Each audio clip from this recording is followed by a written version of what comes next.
What's up, guys? I have a 2025 Ford F-350 Platinum trimmer, and it is used.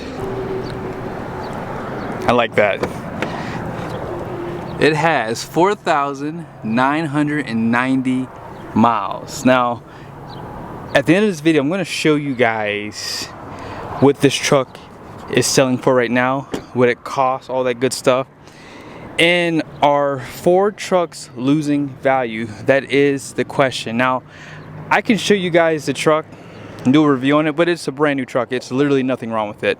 Someone at the dealership owns it and they're just selling it at Garff. So be sure to reach out to Ken in the commercial department if you would like to purchase this truck. I figure this truck has the scale system, and I want to show you guys how it works because I've never really had a chance to do it with this much tongue weight. This trailer is probably somewhere in the neighborhood of 1,500 pounds for tongue weight. Let me show you guys what's inside the trailer. So there it is. I have some wheels and tires up front.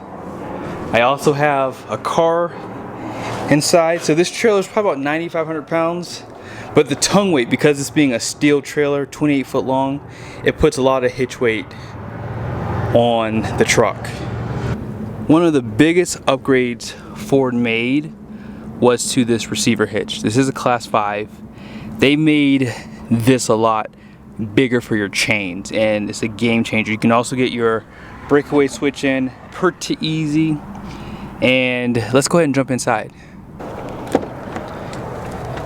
Ford probably has the best system here for towing. So if you have it in tow haul mode, look at the system that they have. You guys see this? This is in tow haul mode. You can have so much information at your fingertips, but it doesn't just stop there. Even with your heads-up display, check that out. And it also shows the brake gain when you start to brake as well. But yeah, this is one of the best setups I've ever seen. Now, obviously your camera system's here. If you need to zoom into the trailer, you can. Look how clear the camera is.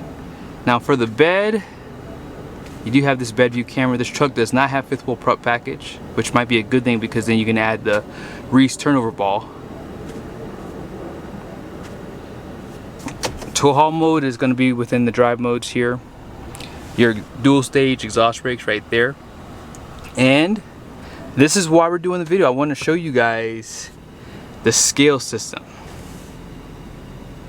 Now if you have the wheel turned, you guys see right there, fixed conditions to resume onboard scale. So if the wheel's not straight, it won't work. If it's not in park, it won't work. If it's not on a level surface, it won't work. Tire pressure at recommended levels. So all those things have to be checked off for this to work, okay? Now it is accounting for my weight. Now if I were to jump out of the truck, I'm not that heavy, by the way. Not that heavy. Let's see what happens. So you can see right there, it does go down just a hair. If I go back in, it does account for my weight. So I'm going to set up a camera on the inside of the truck, and then I'm going to set a camera on the outside of the truck. That way you guys can see the tail lamps showing the level 2. So let's go ahead and do that. Oh, one more thing actually, hold on. There's one more thing. Scale mode. So they do have this too. Maybe we'll do one for this scale and then the other one. That way you guys can see it. But let's go ahead and set everything up.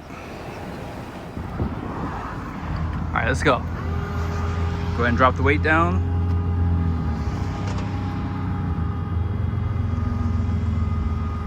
My tongue jack is so slow I might have to replace it.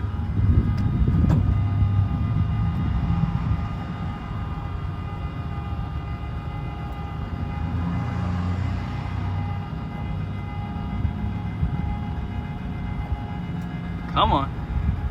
Did it turn off? Oh, there it goes. There it goes. You see there? Man, that's almost halfway, isn't it? Wow. It's a lot of hitch weight. For a conventional trailer, that is. Okay, so it's off the ground. You guys see there?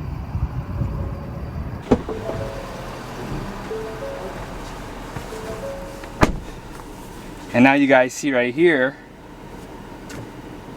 it's pretty much, it looks like it's halfway, man. That's crazy. Probably over 1,500 pounds. Now it doesn't really tell you what it is. And on this scale here, what I want to do is, I want to show you guys. Oh no, actually, hold on here. Actually, it's working now, because earlier today I couldn't get it. So it looks like it's at, like, was that 1,600 pounds? It looks like it could be at 1,600 pounds. And if that's the case, we'll drop, or we'll lift the trailer back up, and then we'll watch this scale. I don't think it's 1,600 pounds, but it could be actually, with the tires on the front end, with the car being front engine. Interesting. Let's go ahead and lift the trailer back up and see how this reacts to that.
Now something to consider is this.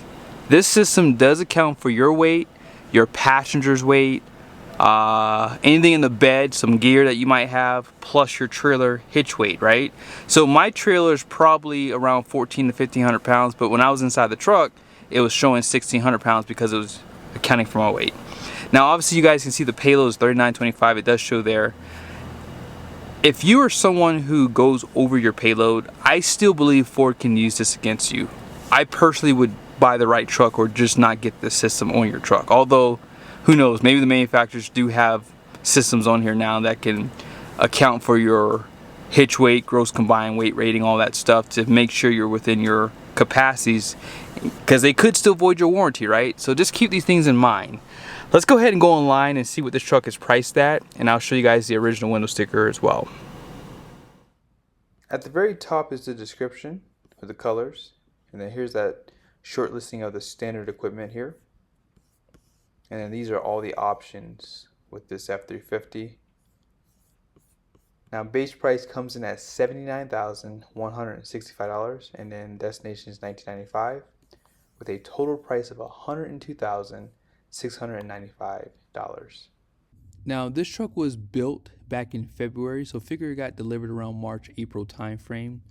And this was actually owned by someone at the dealership, so they probably paid this for the truck. So reality is they probably didn't lose much in terms of trade-in value versus the MSRP on this one. So figure 7.5% or $7,695 of depreciation. That's not including taxes and tags. So that's probably all they lost was just taxes and registration fees. That's it.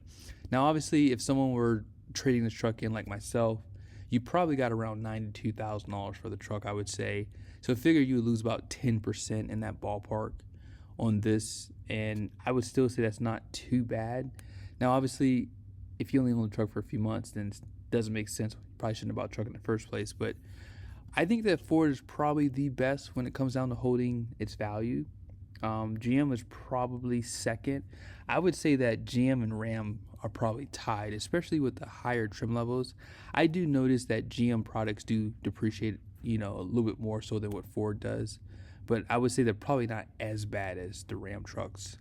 Again, depending on the trim levels. Obviously, supply and demand plays a role in that as well. But yeah, this is pretty good numbers. I mean, to only lose 10%, or I should say to lose less than 10% in just a few months, that's not bad on something this expensive. Here are the numbers on the door. The gross axle weight rating out front is going to be 5,600 pounds. The rear is 7,050. 12,000 pound gross vehicle weight rating. 18 by 8 wide wheels. 3J axle code is a 355 with the locker. And then, as I said earlier, there's your payload. 60 psi for the tires out front, 75 in the rear. So you do have a lower gross axle weight rating out back, and you have a lower tire pressure. I hope you guys liked the video. Be sure to check out King Garff's inventory. They got a lot of nice trucks there too, by the way. And yeah, ask for Ken if you do buy. See you guys soon.